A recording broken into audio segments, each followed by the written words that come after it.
Hello everybody. It's time already. I'm gonna take list again first and then telling what we're gonna do. Tamara, are you here? No, she's not. Emilio? Yes, you are. Adam? Here. Jose Roel? Here. Ana Sofia? Did you hear me? Yeah, Ana Sofia, are you here? Yes, I'm here. Santiago, Camila, Emilio Bichara, Valentina, Oliver, Leonela, Carlos. Yeah, I got a message from Carlos. That's okay. Maria Fernanda is okay, right? Yeah, there you are. You're here. Ali, Luis, Arturo. I'm here. I'm here. Hey, Andrea, Guillermo. Here. Okay, Guillermo, Ivan, y Vanessa. Here. Okay, but there is still somebody missing. I don't know who is missing, in fact. Tamara is missing and... Yeah, well, I'll check in a moment. Anyway, welcome to today's lesson. What I will do today is about cellular respiration. And I also want you to pay attention in the beginning because I will explain a little bit what we will do with the activities that are left. So before we go to the cellular respiration part, which is very, very important. So I really think you should pay attention today in order not to get confused with photosynthesis. But first, let's have a look to Canvas to what is left for us, in fact, that you have an idea. So we're in week 15, energy flux, and then there's week 16 left, which is biotic relationships. I hope maybe we can do something about it tomorrow. If not, we will touch it a little bit on Wednesday. It will depend how it will go today. Then we have this laboratory of photosynthesis, which is an activity that you have to do in group over the weekend. So you have to do next week, Wednesday. I will change the date because this is for next week, Wednesday. So you can do it like usual in groups of 3 of your choosing. And it's important that you do this because it really puts a little bit into practice this concept about photosynthesis, which is very important for us. So I changed this to 25, that you have it done by next week, Wednesday. So what else is there left? And there is a little quiz left, which we will do on Friday, because if you look on week 15, here we have production, flux of energy flux, review questionnaire. So this is the quiz which we will do on Friday, which is basically tomorrow. And this production and flux of energy is the homework you will get today. This is a very nice homework. I already opened it because if you do this homework, basically you get the summary of both cellular respiration and photosynthesis. And by doing this exercise, you will be fine for the quiz tomorrow, okay? So that's why I decided, I think it's a good idea to do that as a homework for today, this one, okay? So this date stays as it is. It's the 20th of November. The quiz will be also for tomorrow, for the 20th of November. The photosynthesis lab is something we have to do, you have to do for next week, Wednesday. We'll see here about these biotic relationships, what we still are able to do on tomorrow and on Wednesday, but of course it will not be everything. So don't worry about this yet. We will see what we can do because of course we have 2 lessons less than other groups. So we're gonna cut a little bit into this week 16 because we only have 1 lesson instead of 3. And then also don't forget about this core activity, which was still planned for the 27th, okay? So guys, you have everything in Canvas. You have the dates, all the dates are correct.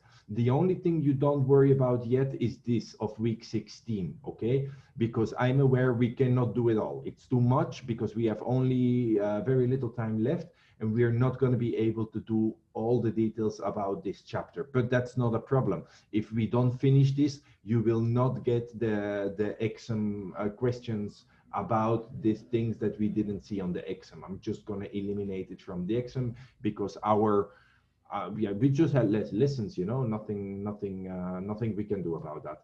But of course, this energy flux is a very important subject. So that's what we will continue doing today. Yesterday, we have seen photosynthesis. So I explained that into a good level of detail, in fact. So even more detail than you should know for being able to do a quiz. So if you pay attention, if you paid attention yesterday, you should be absolutely fine. And if you understood everything that I explained to you, you should also be fine. But of course, I do recommend you to review those concepts. Why did I explain it into a little bit more detail than what is given with the content on Canvas?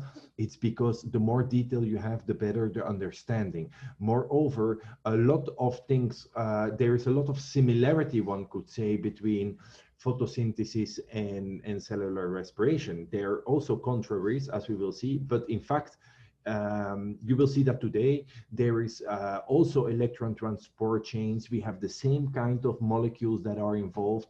So it's really very obvious that cellular respiration and photosynthesis are very, very close related to each other, and that one came out of the other. Did Tamara already arrive? Because she has 6 absences and I don't want to give her the 7th one because then she fails the course. But if she isn't here, there's little we can do. So if somebody has her number, can you check if she's okay or something? Because of course I want her to be fine. But in the meanwhile, we have to continue. Teacher, I think her internet is failing. Yeah. Well, Teacher. I'm not gonna fail her yet, but yeah, that would not be nice. But I really hope that, I mean, if her internet is failing, she could tell me something about it, right? I mean, my internet also failed, but I never had like 6 absences because of this. But anyway, I first want to hear her before judging anybody because that would not be fair. Okay, guys. So let's start doing this, okay? What about the core activity? The core activity is due for the 27th. Okay, so that's like several days before the it's certain several days before the final exam you have to hand it in, okay? So the 27th is basically in yeah, it's in a big week, in fact. So it's not that much time anymore. Okay, so okay, let's go to it. Is it in Teams? The lab, yeah, it's in Teams. I told you it's you can do this in groups of 3 of your choosing, okay? Because I know you often work better with people that you're comfortable with. That's why I allow you to do it with the 2 persons who you want. But of course, sometimes we have to do random groups as well, because it's important that you learn to deal with all kinds of people. Okay. Let's start. There it is. So the first thing you have to look at is this chemical equation. In fact, this chemical equation is very important because it shows us something very, very interesting. Yesterday we have seen photosynthesis, and we learned that if you take CO2, 6 molecules of CO2, 6 molecules of water, you add light, you get 1 molecule of glucose and 6 molecules of oxygen. Okay. Now look what we will have. What we will do today is cellular respiration. And what you see in cellular respiration, you basically start with the molecules that you end up with photosynthesis. So you start with the glucose and you start with the oxygen. But this one is converted into CO2, water, and energy. Okay, ATP energy and heat energy. So you see that they are complementary, and these equations, you have to know them, guys. It's very important that you know both equations. I don't think it's that important, that difficult, because it's just the opposites of each other. You know, if you would look at that, this one goes there and this one goes there, with the only difference that light energy is ATP and heat energy. Okay, to see this equation a little bit more in a schematical form, have a look at this. And this is really, really one of the most important slides of this week, because this tells us everything, guys. And this is really the most important thing in biology, because you see that photosynthesis and cellular respiration are complementary things. One cannot go without the other one, okay? I mean, in fact, photosynthesis could go without cellular respiration, because photosynthesis can get the water from other sources than cellular respiration, and the CO2 can come from volcanoes. So basically photosynthesis, which is basically plant growth, does not need the presence of heterotrophs or animals like us, you know, or human, I mean, animals of the animal group, let's say. But cellular respiration is very, very dependent on photosynthesis, guys, because we need oxygen. If we do not breathe oxygen, we die. And this oxygen, it came, all of the oxygen on our planet, in fact, in its form in the atmosphere, it's mainly due to photosynthesis during millions and millions and millions of years. And that's what we breathe today. So this oxygen here, we only have it thanks to the plants. And that's very, very important if you think about how many forests we're cutting down nowadays, because it's completely ridiculous. On the other hand, for cellular respiration, you need glucose, and glucose is food. This glucose, like we explained yesterday, this glucose is the food you eat. It's the strawberry, it's the pineapple, it's the maize, it's corn, it's barley, it's whatever we eat. It's basically this glucose, okay? And this goes into cellular respiration. So what are we gonna have a look today at? We have seen yesterday this process, how CO2 and water becomes oxygen and glucose thanks to sunlight in the chloroplasts. Today we will have a look at how oxygen and glucose goes in this component. How do we call that? Because you should know that. This one, what is it?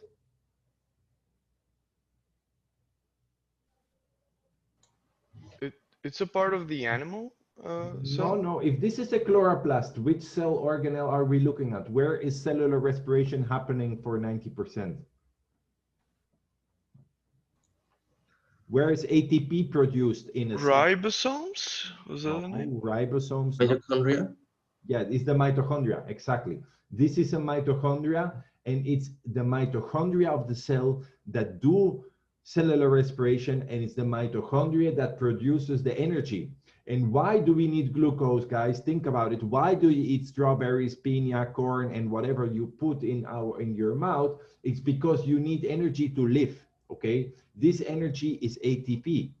Your heart beating, even if you're sitting down, your heart is beating, you are you're breathing, your body has to be maintained at 37 degrees. All of that requires energy, and that energy is all the time coming from ATP that is produced in the mitochondria. If I ask you to go outside and go running right now, of course, you're gonna need more ATP and your mitochondria will work faster. That's why if you do a lot of physical activity, you need to eat more. You need more glucose.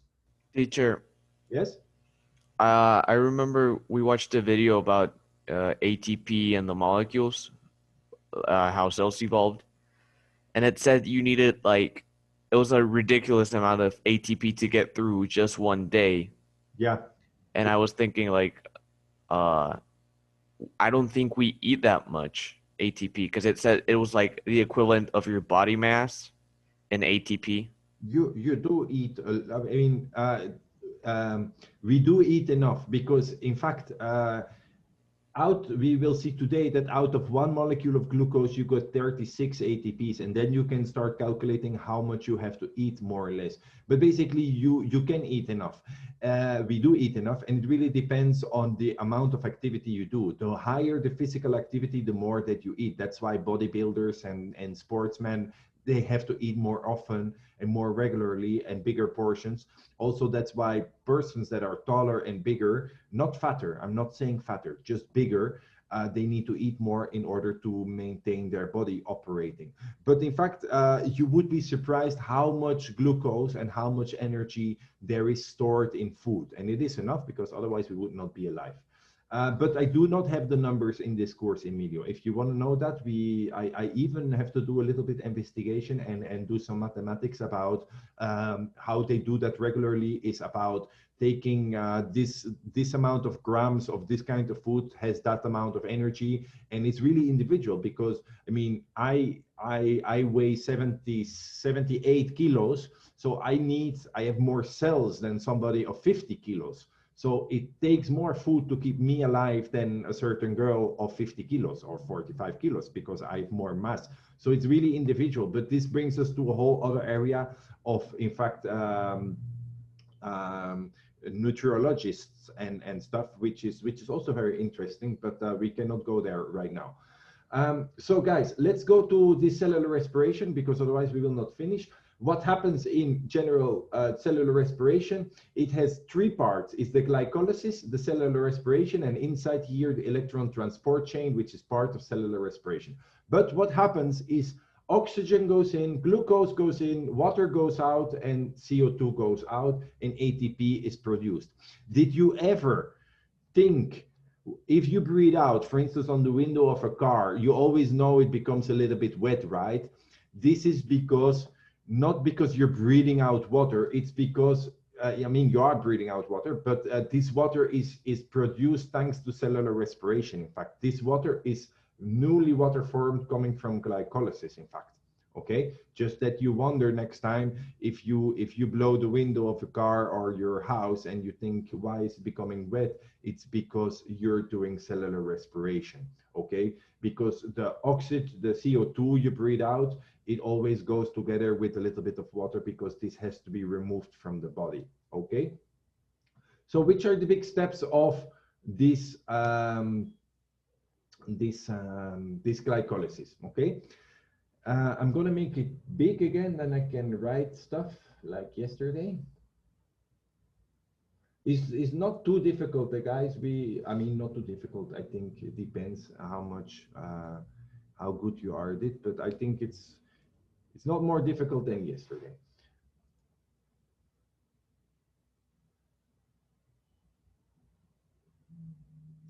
Okay, guys, so we're looking at cellular respiration.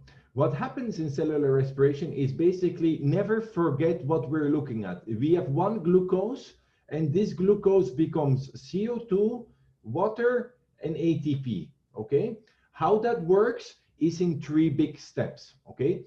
The first step is the glycolysis. The two is what we call here the Krebs cycle, okay? And then here in the Krebs cycle, after it, we have also number three, which is the electron transport chain, okay? Before we start with glycolysis, I would like you to have a look quickly at this part because it's also important.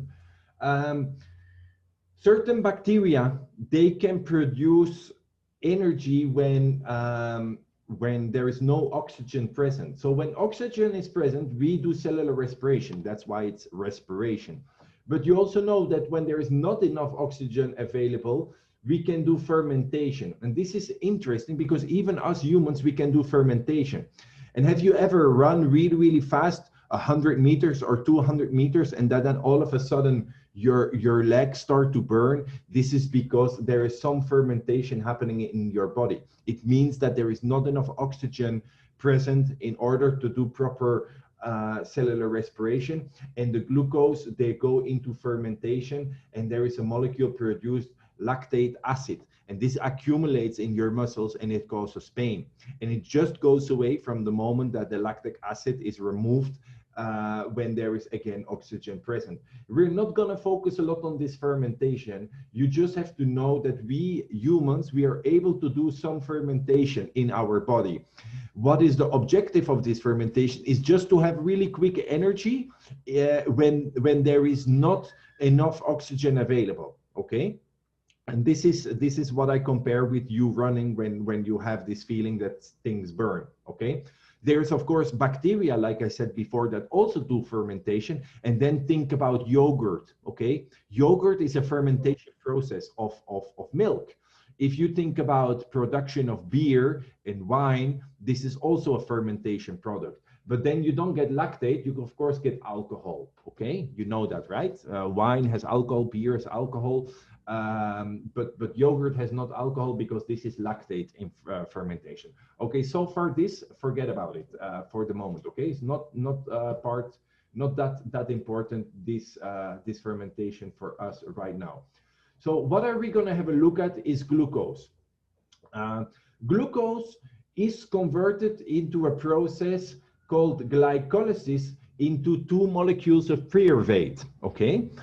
I will not go in a lot of detail because I have a little video about it, how that works. And we're gonna see it in a moment because students, they always like it. You don't have to know the details, you just have to know that one glucose is converted in two molecules of pyruvate. One glucose has 6 carbons, 2 molecules of pyruvate, of course, has 3 carbon molecules. And this glycolysis, another thing that is important, this is something which is happening inside the cytosol of the cell. This is not happening in the mitochondria yet. The mitochondria, they work on pyruvate, okay? So let's go to this first thing, which is called glycolysis, and let's see how that works, okay? So I'm gonna share you what I prepared about this. It's a song which we always listen, in fact.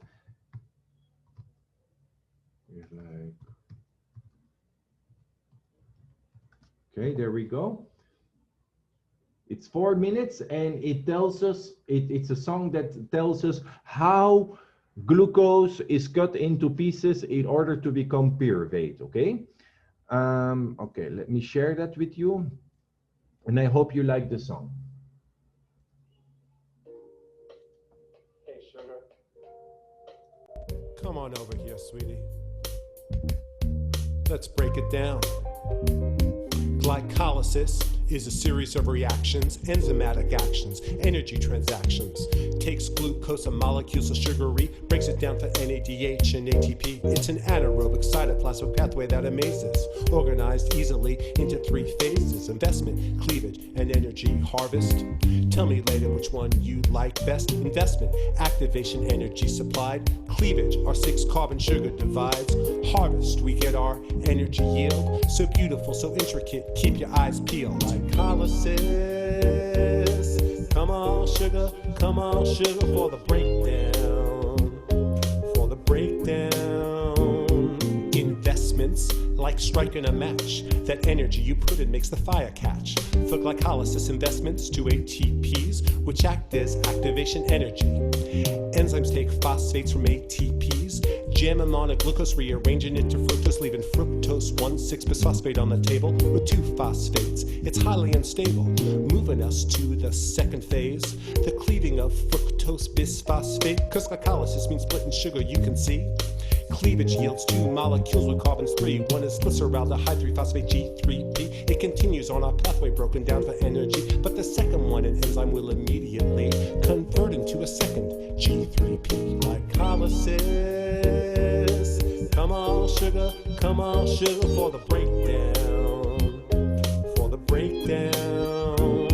Phase 3, G3P gets rearranged and oxidized by an enzymatic assembly line that harvest energy from each G3P, 1 NADH and 2 ATPs.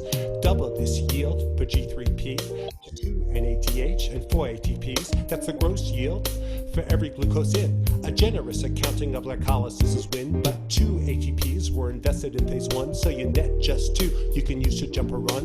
Put 2 in, get 4 out, your net gain is 2 ATPs that you can use. If that doesn't seem like very much, it's 'cause it ain't. There's tons of energy left in pyruvate. The 2,3 carbon molecules we're left with at the end, and what happens to pyruvate's gonna depend on the metabolic pathway where pyruvate gets sent. If it's anaerobic, it'll be fermented, but in aerobic cells, pyruvate's termination will be the Krebs cycle and total oxidation. Glycolysis, come on sugar for the breakdown, for the breakdown. Glycolysis starts with investment of 2 ATPs to to the glucose that we started with. The product is cleaved into 2G3Ps from which the cell harvests NADH and ATPs. This anaerobic pathway is respiration's first phase, billions of years old, evolved in ancient days before O2 accumulated in the seas, before eukaryotic cells arrived on the scene. It's everywhere, ubiquitous in every organism. Bacteria, sequoia tree, no matter your metabolism, happens in the cytoplasm, doesn't need no organelles. You want to find glycolysis? Look in any cell. Glycolysis.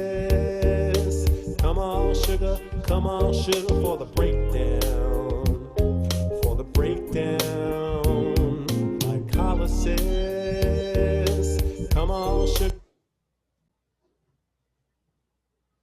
Okay, so you like the song or not? Or it's a bit... It's chill. It's very good. It was actually.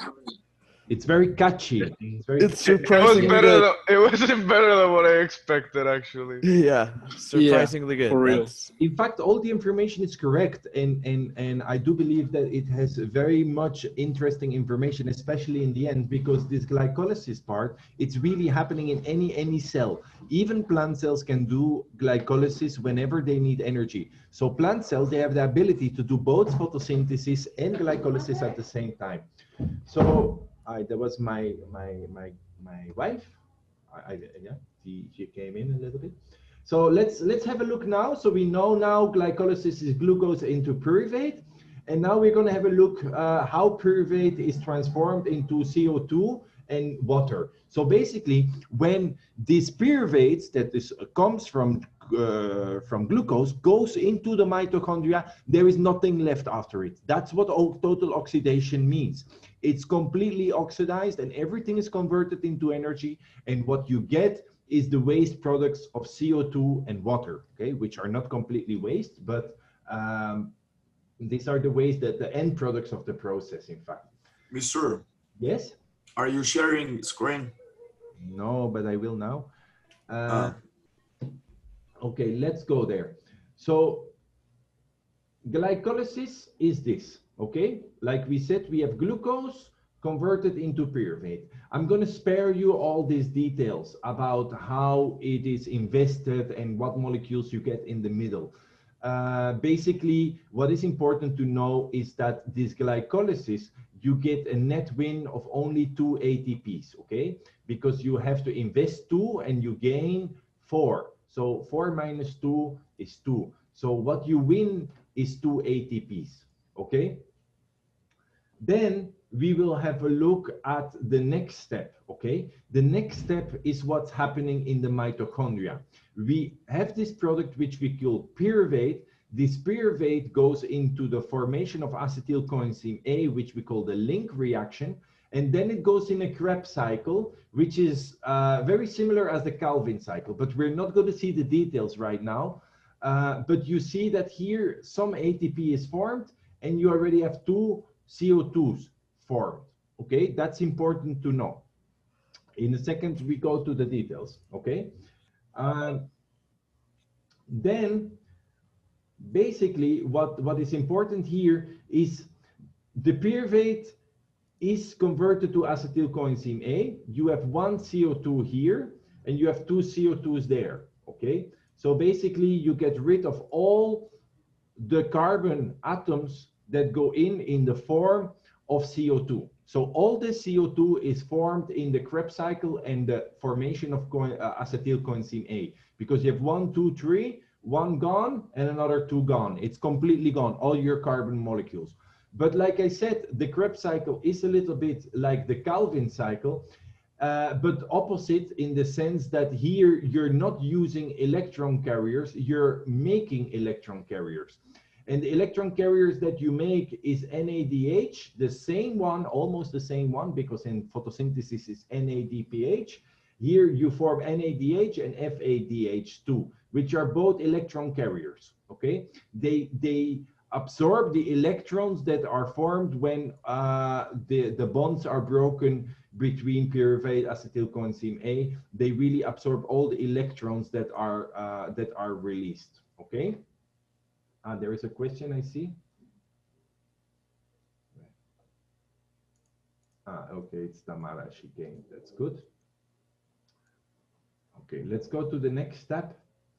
So in this Krebs cycle, you have these molecules formed, okay? Guys, I'm explaining the details. I'm not gonna ask you these details, okay? But what you see here is the electrons that go into the electron transport chain. Think about photosynthesis. The electrons, they came from water. Here, the electrons, they come from the electron carriers of the Krebs cycle. They equally go into an electron transport chain, which is a chain of different kinds of proteins, and they go from high energy, from here, to low energy, okay? The electrons are released by this molecule, an electron carrier, and by this one, okay? And the electrons, they travel here through the proteins, jumping from one protein to another protein until they reach low energy.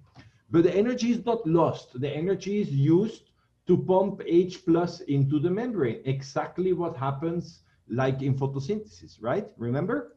Where's the H plus coming from? Well, it's the H coming from the electron carrier. Okay, here is 1 and here is 2. So these molecules, they are a little bit more special because they liberate not only the electrons, they also provide the H plus to go from here inside the membrane of the mitochondria. So this is the inner membrane of the mitochondria, like you can see here. That's where it's all happening. It's not just one, you have plenty of them everywhere, okay? And then the same thing happens as in photosynthesis. You have accumulation of H plus on the inner membrane, and they go from high concentration to low concentration. And this molecule, you know, this protein, this is the ATP synthase, and this one is the one that is producing all the ATP out of the glucose, okay? So what happens, in fact, it's these H plus molecules, they travel out and they go back here, okay? And then something interesting happens, because this is really, really key point. So remember how in photosynthesis, water was broken into its component, oxygen and hydrogen. Here the opposite is happening, because the H plus atoms, you have to do something with it. Also, at the end here, you have all your electrons. What are you going to do with the electrons? They also go here, okay? And that's why we need to breathe oxygen. This oxygen right here, where do we get it from? This one From here. from the separation of water. No, because you're making water, you're not separating water. In this is the opposite of photosynthesis. Where is the oxygen coming from in your mitochondria? From the photosynthesis, right, or no? No, because photosynthesis is done in plants. We're talking about animals right now. Why do you have oxygen in your cells, guys? Do you breathe it? Yeah, of course. This oxygen comes from breathing in. This is what you breathe in through your lungs. And this is the explanation why you have to breathe. And this is the explanation why you die if you don't breathe. Because this oxygen is necessary to combine with the hydrogen and the electrons. If you would stop breathing, you get accumulation of H plus, which is highly reactive, and the accumulation of electrons. And what you get basically, it destroys the cells, and that's why you die, okay? Because without the oxygen, we cannot form water. And if we do not form water, all the H plus atoms, which were used for ATP synthesis, and all the electrons that were liberated, they would stay free in the cell, and you don't want that. You need to combine them in order to make a harmless product as water, to neutralize the electrons and to neutralize the H plus, okay? So I'm going back to the summary to show you this in a lot of detail, okay? So what do we have seen right now? Here on top, you cannot see, I cannot see it. You have glucose, okay? I can move this, that's nice. So I have glucose here, okay? What is happening in animal cells and human cells? This glucose is in the cytosol converted to pyruvate. This is what we call glycolysis, okay? That's what the song was about. In this process, you produce very little ATP, only 2, okay? Then you get pyruvate. The pyruvate goes inside the mitochondria, completely on the inside of the mitochondria. And there it's converted to acetylcoenzyme A. And when it's converted to acetylcoenzyme A, you have 2 molecules of CO2 liberated. And at the same time, whenever you break down a molecule into pieces, electrons are liberated. Those electrons are stored in electron carriers, NADH, okay? Here in glycolysis, here when you break down pyruvate to 2 acetylcoenzyme A. Electrons are liberated, you get this one. Here in the Krebs cycle, acetylcoenzyme A is broken down completely to CO2, okay? All your carbon atoms are gone now. You breathe them out. This CO2, where does it go, guys? This one. Where does it go? Outside. Yeah, this is what you breathe out with your lungs, okay? This is gone, bye. This is you breathe it out, okay? But with the breakdown of acetylcoenzyme A until carbon dioxide, it produces electrons, and those electrons are captured inside those molecules, okay? And why do you need to capture the electrons? Because all those molecules, this one, this one, this one, and this one, all those electron carriers, they're going to provide the electrons you need for the electron transport chain, okay? And why do you need electrons for the electron transport chain? We need that because the electrons, they go from high energy to low energy through proteins. And what they do is they pump, in fact, the H+, which is also coming from the electron carriers, from the inside of the membrane to outside of the membrane. And when you do that, you're basically activating the generator, and you see how much ATP it produces. So if you have 1 molecule of glucose, you have very little energy produced in glycolysis, only 2 ATP. You have very little energy produced inside the Krebs cycle, only 2 ATP. But where you're really producing all the energy is in the electron transport chain. And the electron transport chain is what we just saw, okay? The electron transport chain is basically this thing. Where is it? This one, which I made a lot of drawings. So this one comes from glycolysis. This one comes from from the Krebs cycle. They give the electrons, they give the H+, they travel through the membrane, the ATP synthase, which is generator, which is spinning, is activated, and a whole lot of ATP is produced. And that's a good thing.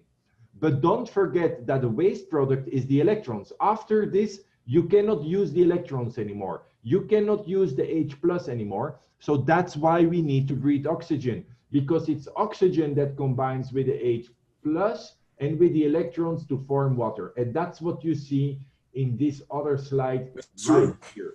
Okay? Yes? So that's why oxygen is basically... Yes? I have a question.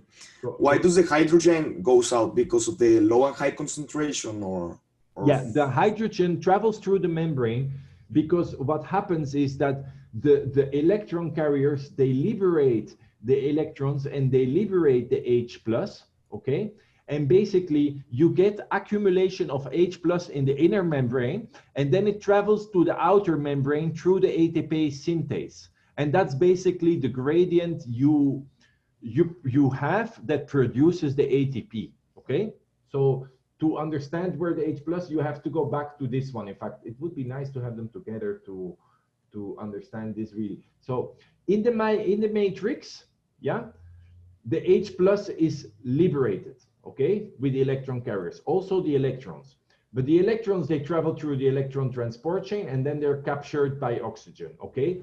But what happens, the electrons travels here through the electron transport chain because their energy is transferred to pump those H+ from the matrix inside the intermembrane space, which is here this is the intermembrane space, okay? And then when they're in the intermembrane space, they flow back, okay?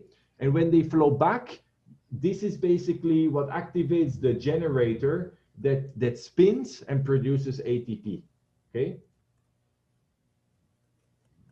I explain it in a little bit more detail than you need to know, But this is basically the most important summary. You know, glucose becomes pyruvate thanks to glycolysis. This happens outside the mitochondria. Inside the mitochondria, you have pyruvate that is converted to acetylcoenzyme A, acetylcoenzyme A to carbon dioxide. You have the production of a lot of electron carriers. Of course, these electron carriers is what you need in the electron transport chain because they provide the hydrogen atoms and the electrons. The electrons, they travel through the electron transport chain in order for the hydrogen atoms to travel through the membrane and create a gradient which activates the ATP synthase, which produces all the ATPs. So basically, out of one molecule of glucose, you get 36 ATPs, okay? So this is it, guys, what I need to explain for today. I will, okay, I stop sharing now. So that's why for you to digest all of this, I would like to invite you to do this homework by tomorrow, okay? And then we'll do a little quiz about it tomorrow. So the homework you have to do is the one I have here. So this one is for tomorrow, where you just summarize everything of the two courses. And of course, I will upload the presentation where you can find all the details, okay? You don't have to study the presentation in details. Just watch to the images because we just are going to study the big lines, okay? Is that clear? Yeah, teacher. Okay. Very well. So we see each other tomorrow, guys. And don't try. So what is important for the quiz is basically you have to know what is produced, where it's happening, and which molecules goes in and which one goes out. That's the only thing you have to know. You don't have to know how. You just have to know that in glycolysis, carbon dioxide is produced, water is produced, and of course oxygen goes in and glucose goes in, you know, and in photosynthesis the opposite. So that's basically the most important thing, and that you know where it happens, okay?